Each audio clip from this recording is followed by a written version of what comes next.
오늘 이렇게 여러분과 함께 하게 돼서 너무나 영광입니다. 고린도후서 5장을 함께 보겠습니다. 고린도후서 5장 6절입니다. 이러므로 우리가 항상 담대하여 몸에 거할 때에는 주와 따로 거하는 줄을 아노니 이는 우리가 믿음으로 행하고 보는 것으로 하지 아니함이로다. 우리가 담대하여 원하는 바는 차라리 몸을 떠나 주와 함께 거하는 그것이라. 그런즉 우리는 거하든지 떠나든지 주를 기쁘시게 하는 자 되기를 힘쓰노라. 이는 우리가 다 반드시 그리스도의 심판대 앞에 드러나 각각 선악간에 그 몸으로 행한 것을 따라받으려 함이라. 우리가 주의 두려우심을 알므로 사람을 권하노니 우리가 하나님 앞에 알리워졌고 또 너희의 양심에도 알리워졌기를 바라노라. 우리가 다시 너희에게 차천하는 것이 아니요 오직 우리를 인하여 자랑할 기회를 너희에게 주어 마음으로 하지 않고 외모로 자랑하는 자들을 대하게 하려 하는 것이라. 우리가 만일 미쳤어도 하나님을 위한 것이요 만일 정신이 온전하여도 너희를 위한 것이니 그리스도의 사랑이 우리를 강권하시는도다. 우리가 생각건대 한 사람이 모든 사람을 대신하여 죽었은즉 모든 사람이 죽은 것이라. 저가 모든 사람을 대신하여 죽으심은 산자들로 하여금 다시는 저희 자신을 위하여 살지 않고 오직 저희를 대신하여 죽었다가 다시 사신 자를 위하여 살게 하려 함이니라. 그러므로 우리가 이제부터 아무 사람도 육체대로 알지 아니하노라. 비록 우리가 그리스도도 육체대로 알았으나 이제부터는 이같이 알지 아니하노라. 그런즉 누구든지 그리스도 안에 있으면 새로운 피조물이라 이전 것은 지나갔으니 보라 새 것이 되었도다. 기도하겠습니다. 아버지 앞에 당신 아들의 이름으로 나옵니다.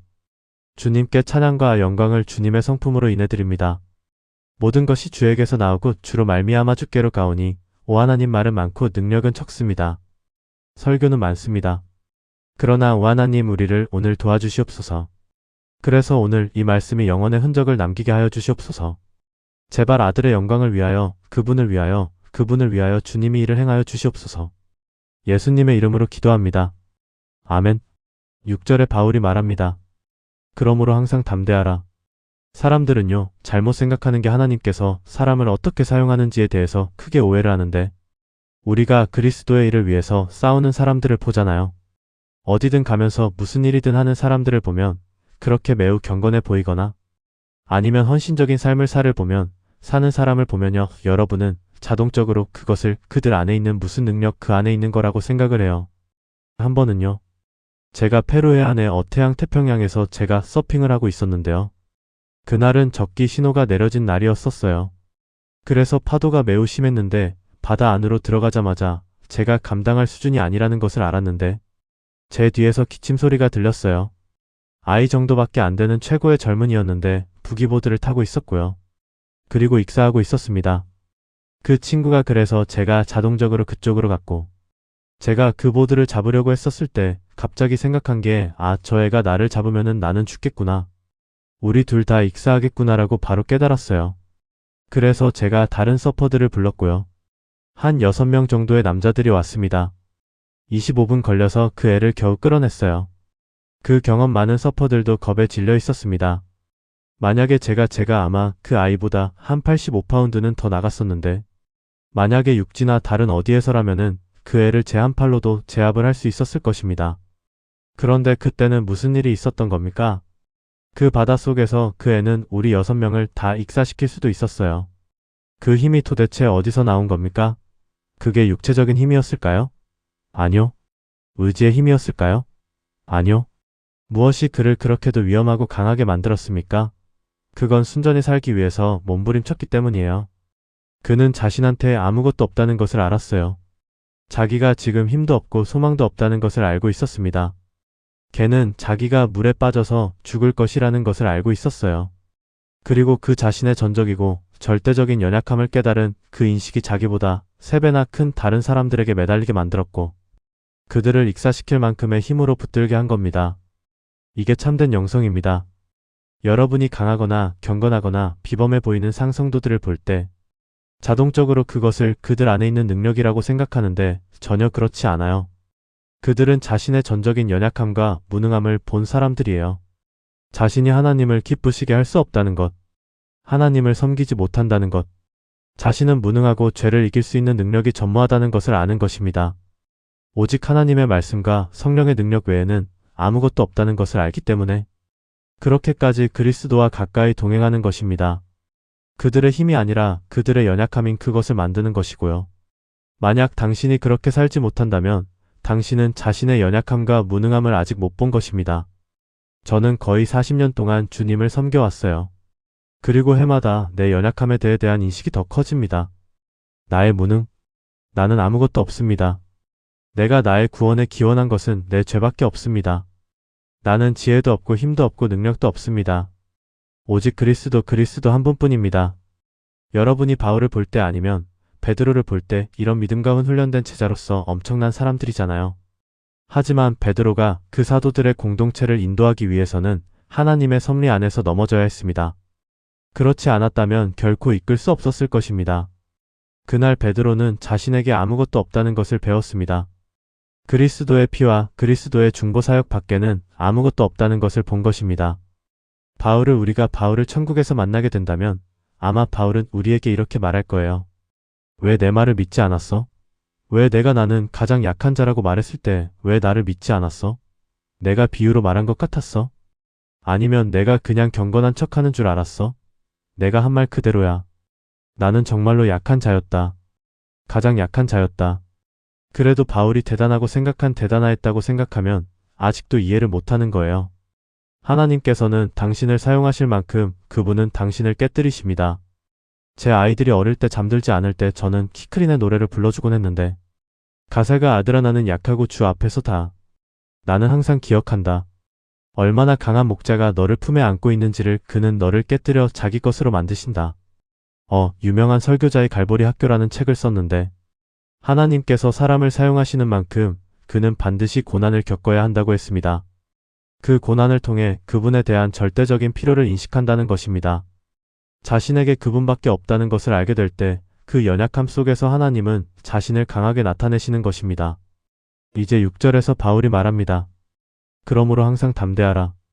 우리가 항상 담대하라고 할 때 흔히 우리가 생각하는 것은 남성적이고 영웅적인 두려움 없는 용기를 떠올리는데 그런데 저는 여러분이 ENC인 잉크인 엔커리지먼트라는 거를 격려라는 관점으로 봤으면 합니다. 소망이라는 관점으로 보기를 원해요.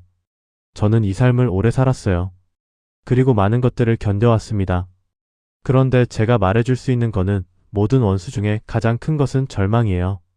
이 절망이 왜 생기냐면 내가 아는 하나님에게서 눈을 떼거나 아니면 아예 하나님을 알지 못할 때 오는 것입니다. 소망. 이 소망은 거룩하게 된 모든 소원이 그분 안에서 이루어질 것을 기대하는 거예요. 모든 상처, 모든 연약함, 모든 죄가 그분 안에서 사라질 것이라는 소망입니다. 바로 그것이 남자와 여자를 앞으로 밀어 그분을 섬기게 하는 것입니다. 그러므로 항상 담대하라. 우리가 몸 안에 거할 동안에는 주와 떨어져 있다는 것을 알며 여러분이 이해해야 할 것은 이 세상이 전부가 아니라는 거예요. 이게 다가 아닙니다. 이것이 끝이 아니며 이것이 인생의 목적이 아닙니다. 여러분이 알아야 하는 게 현실은 우리가 여기에 있지만 아직 우리는 본향에 도착하지 않았다는 것입니다.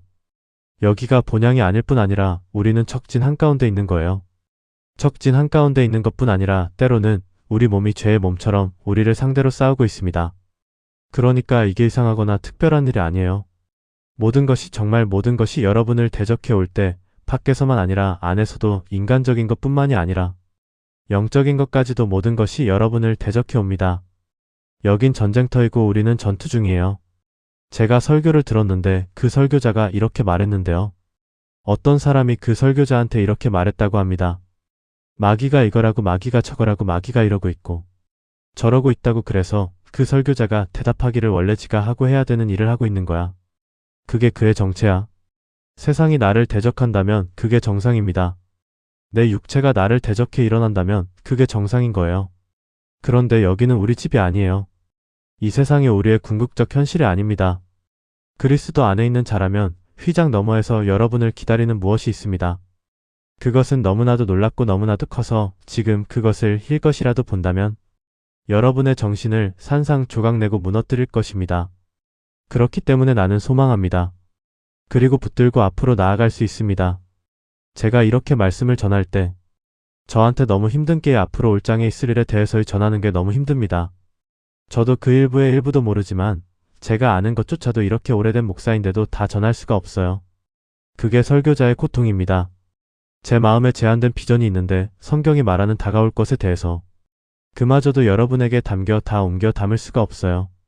그것은 너무 크고 너무 영광스러워서 한 번이라도 얼핏 보는 것이 만 번의 죽음보다 가치가 있습니다. 여러분이 봐야 할 것이 바로 이거예요. 여러분의 문제는 열정이 없거나 훈련이 안 된 게 아니라 진짜 문제는 속사람이 그냥 죽어 있다는 것입니다. 비디오 게임이나 하고 다른 사람이 올린 걸 구경이나 하고 인생을 대리로 사는 것처럼 삽니다. 그렇게 살려고 지음받은 게 아니에요. 당신은 하나님의 형상으로 지음받았고 그리스도인이라면 하나님의 형상으로 다시 창조됐습니다. 근데 뭐 하고 있습니까?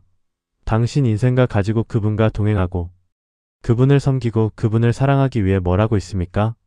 신앙은 우울하고 비참한 삶이 아니에요. 저는 마이클 카드라는 분이 한 말을 정말 좋아하는데 그분이 여정에는 기쁨이 있다고 했어요. 길에서 사랑할 수 있는 빛이 있고 삶에는 경이로움과 거침없는 생동감이 있으며 순종하는 자들에게는 자유가 있다고 했습니다. 내가 하는 말이 바로 그것입니다. 아까 수업에서 제가 이렇게 말했는데 만약에 내가 여기 있는 모든 아이리그의 교수들 앞에서 있고 그리고 그 사람들이 나한테 하나님의 증거를 대라고 한다면 제 대답은 내 안에 불만족이라고 대답할 것입니다. 만약에 내가 진화의 산물이라면 단지 진화한 거라면 이런 불만족이 없었을 거예요. 내 안에서 무엇인가 더 있을 거다. 이게 다가 아닐 거다. 이런 감각을 느끼지 않았을 것입니다. 그런데 인간은 무언가를 갈망하고 꿈꿉니다. 그냥 교회에서 예배 한번 보는 거를 얘기하는 게 아니고 새 창조를 꿈꿉니다. 바울은 이 새 창조에 대한 장엄적 우주적 시각을 가졌습니다. 다스리시는 그리스도에 대한 장엄하고 영광스러운 시각이 있었습니다. 그 아름다움, 말할 수 없는 그 기쁨과 영광으로 가득한 것, 이것이 바울을 몰고 간 거예요. 그래서 항상 담대하라고 말하는 것입니다. 그런데 이것은 소망과 관련되어 있는 것입니다. 저는 아직 이 몸 안에 있고 주와 떨어져 있고 내 집에서 떨어져 있고 여긴 마지막 정착지가 아니에요. 바울이 말하기를 우리는 보는 것으로 행하지 않고 믿음으로 행한다고 했습니다. 믿음. 제가 잠깐만 보겠습니다. 믿음은 바라는 것들의 실상이요 보지 못하는 것들의 증거니 제가 이 구절을 문맥에서 떼어나면 말도 안 되는 내용으로 만들 수가 있어요. 믿음은 바라는 것들의 실상이다라고 했잖아요. 저는 맨날 늘 날고 싶었거든요. 아무 도움 없이 날고 싶었었어요. 그러니 믿음이란 내가 날 수 있다는 확신이다. 그래서 나는 날 수 있다 확신하고 건물 꼭대기에 올라가서 뛰어내립니다. 나는 내가 날 수 있다는 확신이 있고 그걸 행동으로 옮겼어요. 그게 믿음일까요? 보지 못하는 것들의 증거니라. 저는 나는 사람을 본 적이 없어요. 그래도 내가 날 수 있다는 확신이 있어서 건물 위에서 뛰어내려서 죽었습니다. 그게 믿음입니까? 아니요. 그건 착각이에요. 믿음은 하나님의 계시 없이는 절대 불가능합니다.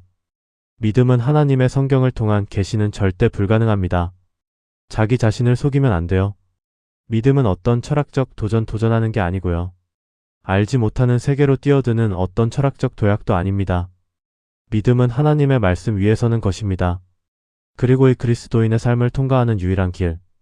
그리고 그분이 마땅히 받으셔야 할 섬김을 드릴 수 있는 유일한 길은 존 버년이 말한 것처럼 여러분을 베면 누군가 칼로 베가 아니라 성경이 흐를 정도가 돼야 되는 것입니다. 하나님의 말씀 단지 윤리의 원칙이 아니라 기독교에는 윤리가 있어요. 그러나 그것은 윤리와 도덕 그 이상입니다. 기독교는 인격이에요. 관계입니다. 생명입니다. 생명. 우리는 믿음으로 행하는 겁니다. 그리고 나이가 들면서 그리고 말씀 안에서 하나님을 알아가고 그리고 그분의 섭리를 경험하게 될수록 제가 확신하는데요. 조금씩의 세상은 희미해지기 시작합니다. 그리고 휘장 너머의 세계가 더 선명해집니다. 말씀 그리스도께 전적으로 의존한다고 말하지 마세요. 그분의 말씀에 전적으로 의존하고 있지 않으면 우리는 믿음으로 행하고 보는 것으로 행하지 않는다. 우리는 담대하다. 또 나오잖아요. 또 얘기하죠. 그리스도인으로서 여러분이 치르게 될 가장 큰 싸움은 낙심입니다. 낙심. 그리고 낙심을 우리가 견디는 정도가 아니라 승리할 수 있는 유일한 길은 하나님의 말씀. 그리고 기도 가운데 하나님과 교제하는 것입니다. 이것을 항상 기억하세요. 그리스도의 가장 위대한 사역자들은 뛰어난 신학자였을 뿐 아니라 기도의 사람들이었어요. 마틴 로이 존스에 대해서 말했을 때 당신이 내 남편을 기도의 사람으로 먼저 이해하지 않으면 그의 전도의 사역을 결코 이해하지 못한다고 했고요. 위필드도 그랬고 웨슬리도 그랬고 에이미 칼마이도 그랬고 그 사람들은 다 기도의 사람들이었습니다. 오늘날 많은 젊은 신학자들이 자신이 경험하지도 않은 것들을 그저 배운 것을 앵무새처럼 반복만 합니다. 여러분의 신학이 실제가 되려면 무릎 꿇은 데 실제가 돼야 합니다. 바울이 말합니다. 우리가 담대하여 원하는 바는 차라리 몸을 떠나 주와 함께 거하는 그것이라. 바울은 그리스도의 영광을 힐끗 엿본 사람입니다. 힐끗 그리스도를. 그는 장차올 영광을 잠시 보았고요. 그것이 그를 밀어서 움직이게 했습니다. 그는 그것을 갈망했어요. 여러분은 조만간 거예요. 잘 들으세요. 청교들이 말한 하나 말인데 만일 여러분이 진정으로 다시 태어났다면 여러분의 마음은 이렇게 변해야 합니다. 그래서 온 세상을 다 얻는다 해도 그게 당신을 공허하게 만들어야 되는 것이고 온 세상을 다 잃는다 해도 당신에겐 그게 의미가 없어야 되는 거예요. 청년들 제가 말해줄 수 있는 건 사역에서 성공을 거두어도 그것은 여러분은 만족시킬 수 없고요. 가장 아름다운 여자, 가장 멋있는 남자와 결혼해도 여러분이 그리스도인이라면 그것이 만족을 주지 못합니다.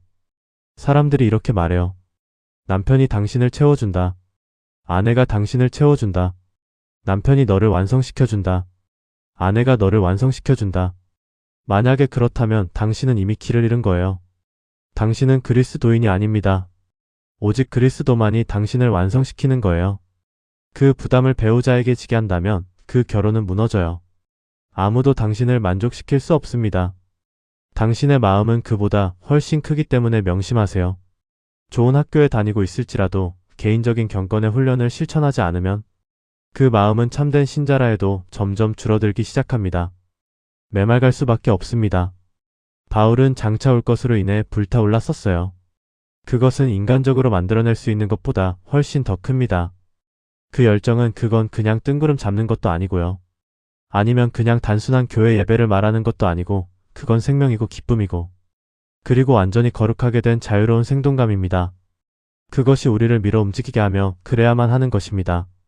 바울이 9절에서 그런즉 우리는 거하든지 떠나든지 주를 기쁘시게 하는 자 되기를 힘쓰노라. 이제 여러분에게 동기를 부여할 두 가지 빛을 말하겠습니다. 창조 때처럼 큰 빛과 작은 빛이 있었던 것처럼 저도 두 가지 빛을 말할 건데요. 먼저 작은 빛을 얘기해 줄게요. 다 알겠지만 누가 처음 믿으면 처음 6개월 정도는 정말 거침없잖아요. 여기저기 다 뛰어다니면서 막 전도하고 막 그리스도를 얘기하고 모든 것을 말하고 싶어 하잖아요. 그런데 그것이 단지 지속되는 것을 넘어서 그 열정이 60대, 70대, 80대, 90대까지 죽을 때까지 열정이 이어지려면 뭐가 필요할까요? 나이 든 성도가 믿은 청년보다 더 열정적으로 만드는 게 뭡니까? 먼저는 제가 작은 빛을 보여줄게요. 바울이 9절에서 말해요. 그런즉 우리는 거하든지 떠나든지 주를 기쁘시게 하는 자 되기를 힘쓰노라. 천국에 있는 모든 성도는요. 단 한 가지만 생각하는데 그게 뭐냐면 그리스도를 기쁘시게 하는 것 생각해요. 그리고 실제로 그렇게 합니다. 그래서 우리가 거기 너무 가고 싶다 하는데 근데 바울은 아니라는 거예요. 나는 그걸 지금 원한다는 거예요. 나는 지금 그리스도를 기쁘시게 하고 싶다. 그리고 그는 그것이 자신의 야망이라고 말합니다. 많은 사람들이 그리스도인이 되면 모든 야망을 버려야 된다고 생각해요. 아니요. 이 세상 누구보다도 더 큰 야망을 가져야 합니다. 다만 그 야망이 바뀐 것뿐이에요. 잘 들으세요. 제가 만약에 이 구절을요. 전체 의미는 보존하면서 조금씩 막 바꿔서 제가 말씀을 드리면은 그래서 이거를 읽어드리면은 아마 사람들이 내가 무슨 스파르타 훈련 매뉴얼을 읽고 있다고 생각할 거예요. 제가 읽어보겠습니다. 그가 각 사람에게 그의 행위대로 갚을 것이다. 선을 행함으로 인내하며 영광과 존귀와 썩지함을 구하는 자들에게. 여러분이 그리스도인의 삶을 이런 식으로 본 적이 있나요? 운동선수를 보세요. 복서들이나 야구선수들이나 올림픽 선수들이나 저들이 싸우고 또 싸워요. 아니면 돈을 쫓아서 미친 듯이 달리는 사람들. 달리고 또 달립니다. 야망. 그리고 또 야망이에요. 바울은 야망이 있는 사람이었어요. 어떤 세속적인 사람보다도 더 큰 야망이 있었어요. 하지만 그의 야망은 그리스도 앞에서 영광과 존귀와 썩지를 아니함을 구하는 것이 야망이었습니다. 언젠가 그분 앞에 서는 것. 그게 야망이었었어요. 시티스터드라는 사람이 그 딸이 찾아왔어요. 그가 살고 있는 아주 작은 집으로 그 딸이 이제 막 결혼을 했는데 그래서 그 아버지가 사는 집에 찾아온 거예요. 근데 아버지가 줄 게 아무것도 없는 거예요. 그래서 딸한테 진짜 미안하다.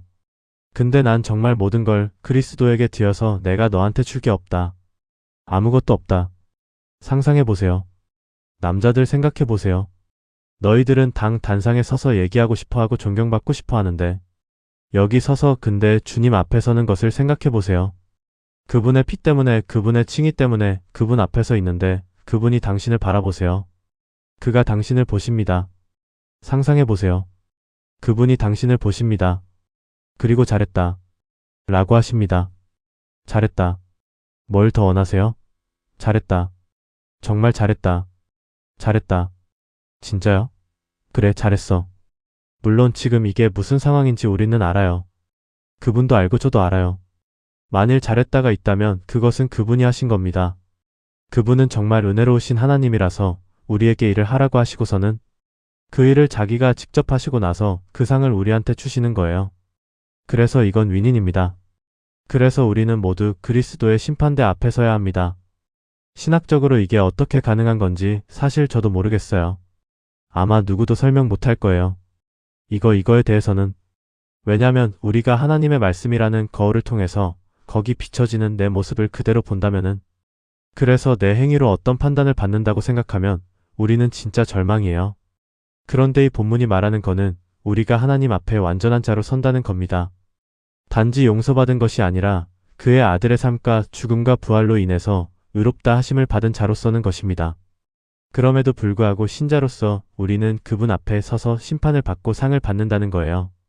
이게 어떻게 가능한 건지 저는 잘 모르겠어요. 하지만 제가 두려워하지 않는 것은 나 때문이 아니라 내 사역 때문이 아니라 그분과 그분의 사역 때문입니다. 우리는 이걸 매우 조심히 다루어야 해요. 우리에게 주어진 은혜에 대해 우리는 책임이 있다는 거예요. 우리는 책임이 있습니다. 여러분은 책임이 있습니다. 그리고 은사가 클수록 책임도 커집니다. 여러분은 이것을 생각해야 해요. 심판은 불신자에게만 해당하는 것이 아니라 우리도 생각해야 합니다. 정말로 진지하게 생각해 보세요. 가령 당신이 이 세상에서 가장 아름다운 외모를 가졌다고 해봅시다. 그게 언제까지 가요? 30 그 다음부터는 그냥 내리막이에요. 여러분이 세상에서 가장 위대한 운동선수라고 해봐요. 하지만 언젠가는 화장실에 갈 때 누구 도움을 받아야 해요. 늙으면 여러분이 부자라고 해도 죽으면 땅 속에서 썩습니다. 그게 당신이 원하는 겁니까? 정말 그렇게 죽어 있는 겁니까? 그게 원하는 겁니까?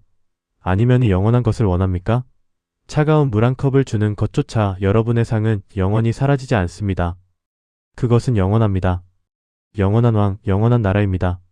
사람들이 정치 문제로 싸우는데 어느 정도 중요는 하겠죠. 그러나 결국은 그것도 헛된 일이에요.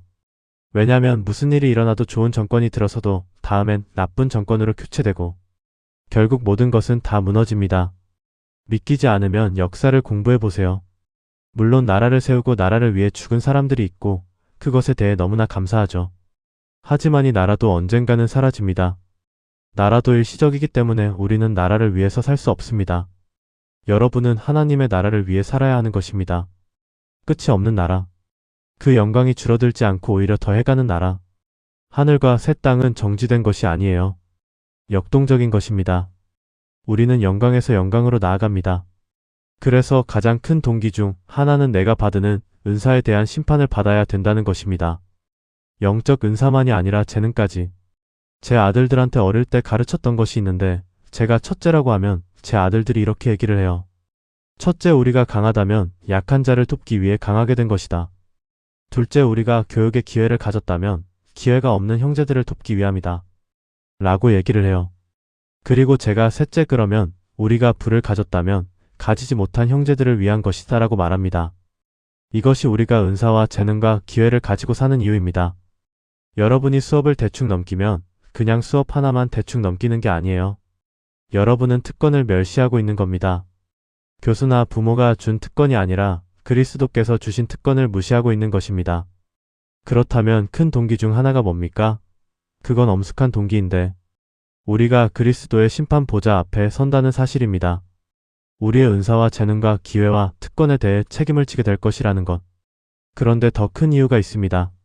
이것이 더 큰 빛입니다. 물론 제가 전체를 다 설교할 수 없지만 방금 말한 달빛을 완전히 압도하는 더 큰 빛이 있습니다. 이제는 우리는 태양을 보려고 합니다.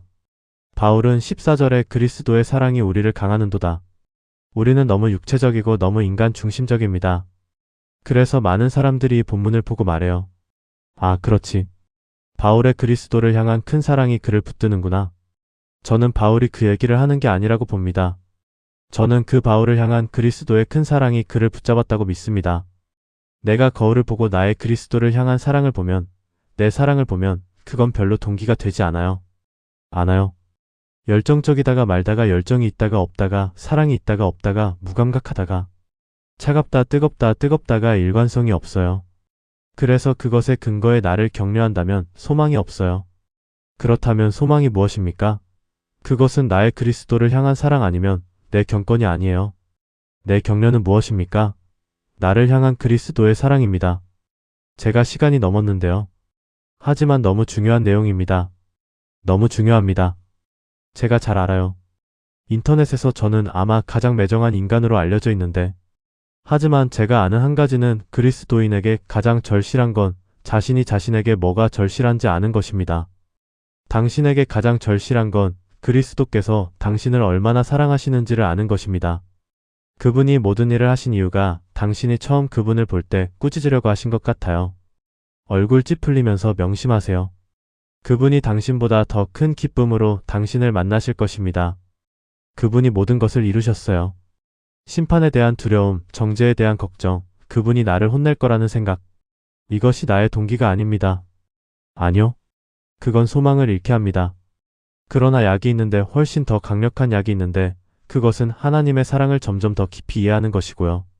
그리고 그리스도 안에서 하나님이 여러분을 얼마나 사랑하는지를 더 이해할수록 그분의 웃음, 아들을 통해 여러분을 위해 무엇을 하셨는지 알수록 그 안에서 자라만 난다면 나머지는 제자들을 찾게 됩니다.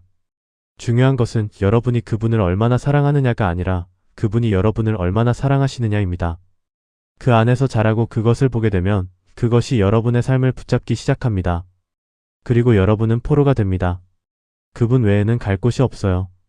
여러분이 그분을 너무 사랑해서가 아니라 그분이 여러분을 너무 사랑하기 때문입니다. 우리가 아내를 향한 사랑이 유난히 특별한 남자를 보면, 그래서 정말 와이프를 사랑하는 남자를 보면 무슨 생각을 합니까? 뭐라고 생각해요? 와, 정말 대단한 사람이다. 근데 그건 매우 표면적인 이에요. 핵심을 놓치는 겁니다. 아마 그 남자는 전혀 특별하지 않을 거예요. 어쩌면 평균보다 못할지도 몰라요. 그러나 여러분이 보는 그 남자의 열정의 그 원인은 그가 특별해서가 아니라 그의 아내가 특별하기 때문일 수도 있어요. 그 아내가 너무나 아름답고 그녀의 성품이 너무나 대단하고 그렇기 때문에 이 평범한 남자에게서 아니 어쩌면 평범 이하의 남자에게서조차 놀라운 헌신을 끌어내는 겁니다. 제가 무슨 말하는지 이해되세요? 저는 역사 속의 인물들을 연구를 해봤는데 여러 사람들 복음주의자들, 경건주의자들, 칼빈주의자, 알마니아인들까지 다 연구를 해보고 그들을 모아놓고 보면 그 안에 그리스도를 유별하게 사랑한 남자들과 여자들이 있습니다. 근데 모두 극도로 연약하고 부족한 사람들이었습니다. 하지만 그들은 엄청난 비전을 갖고 있었어요. 그리스도 안에 나타난 하나님의 사랑에 대해서, 십자가 위에서 보여진 그 사랑에 대해서 학생 여러분, 더 오래 있으면서 머리에 이걸 주입시켜주고 싶은데 만일 여러분이 이것을 끝까지 추적한다면 욥기 28장에서 말한 것처럼 이것을 캐내려 한다면 산을 뒤집고 깊은 곳으로 내려가고 강을 막고 곡괭이를 들고 계속 파고 또 파낸다면 그리스도 안에 있는 하나님의 사랑을 보기 시작할 것입니다. 그때는 동기가 더 이상 문제가 아니에요. 물론 전기 때문에 지혜가 모자랄 수 있겠지만 동기는 분명히 생길 것입니다. 여러분은 더 나은 나가 되기 위해서 사는 게 아니에요. 그런 것은 다 육체의 사람이 하는 것입니다. 여러분은 그분을 연구하며 그분에 대해 위대한 생각을 해야 하는 것입니다. 기독교 신앙만이 아니라 그분을 찾으세요. 왕의 모든 아름다움을 보기 원하는 갈망 그분을 보고 싶은 그것을 당신의 열정으로 삼으십시오. 그러면 선교, 세계 비전, 경건 그 모든 것은 그 다음에 다 따라올 것입니다. 기도합시다. 아버지 감사합니다. 주님, 우리는 너무 모자합니다. 이 학생들을 도와주시옵소서. 도와주시옵소서. 예수의 이름으로 기도합니다. 아멘.